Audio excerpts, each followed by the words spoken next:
Welcome to the ArmaniTalks YouTube channel. I'm your host, ArmaniTalks. In this channel, I'm covering communication skills for you to level up your way with words and become much more articulate. If this is your first time on the channel, welcome aboard.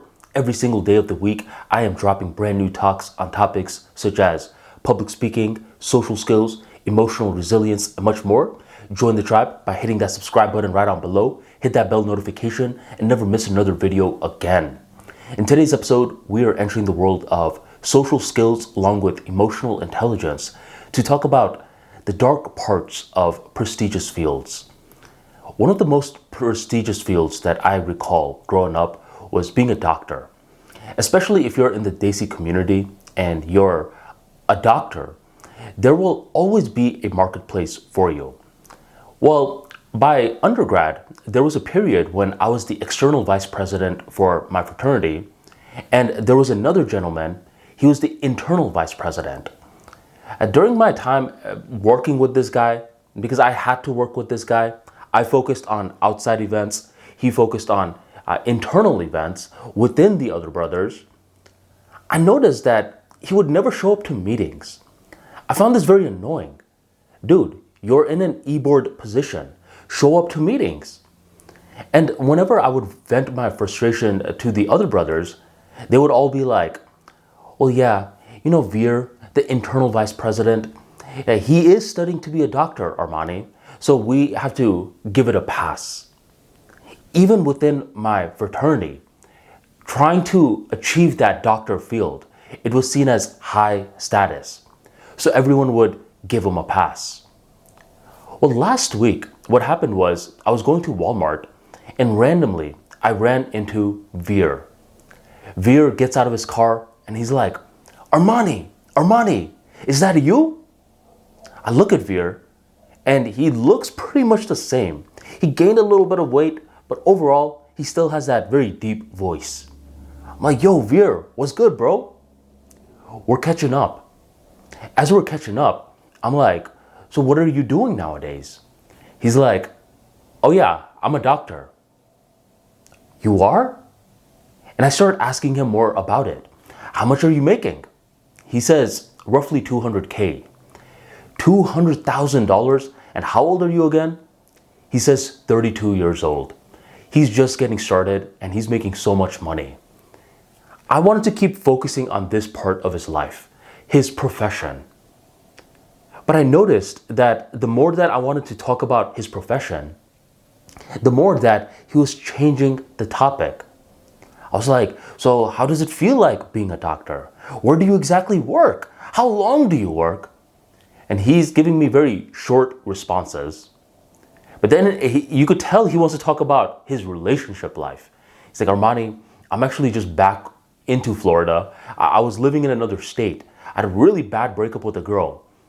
And you could tell he wanted to talk more about this. But I was like, but you're a doctor.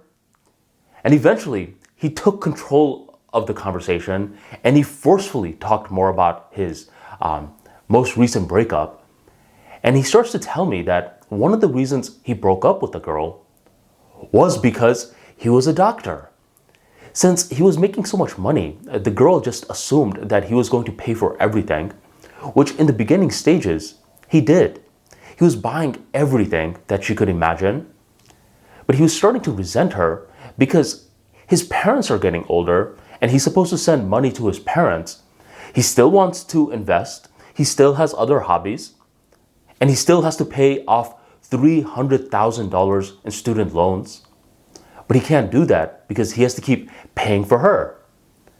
And that's when he's like, yeah, dude, when we were breaking up, the last thing I recall her telling me was, the reason we fell apart was because you would always talk down to me.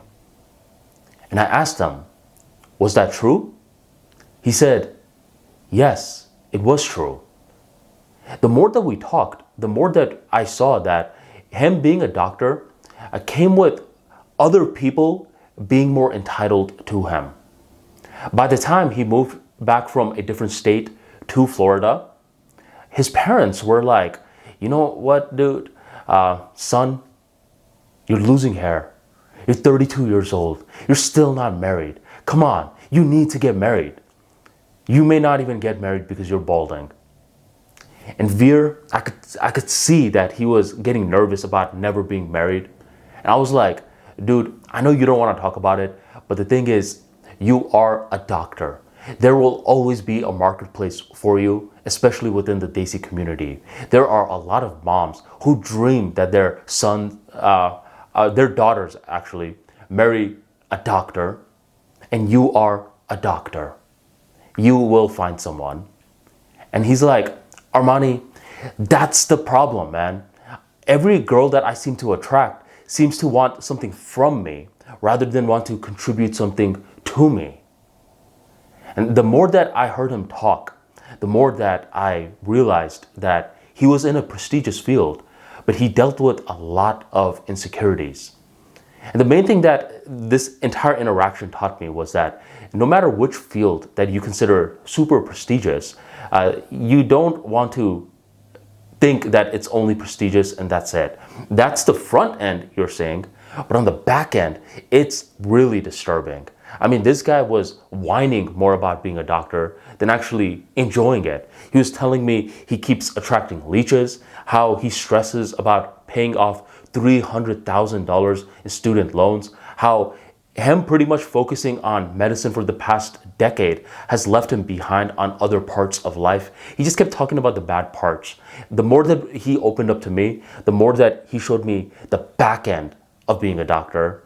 And whenever you're seeing someone in a prestigious field, you don't want to just get stuck in the front end, the glitz and the glam.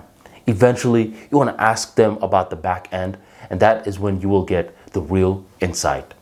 So if you enjoyed today's talk and you want to get more insights like this into communication skills, be sure to join me on my free daily newsletter by going on ArmaniTalks.com/newsletter. Sign up today for a daily email at 7 p.m. EST to level up your communication skills.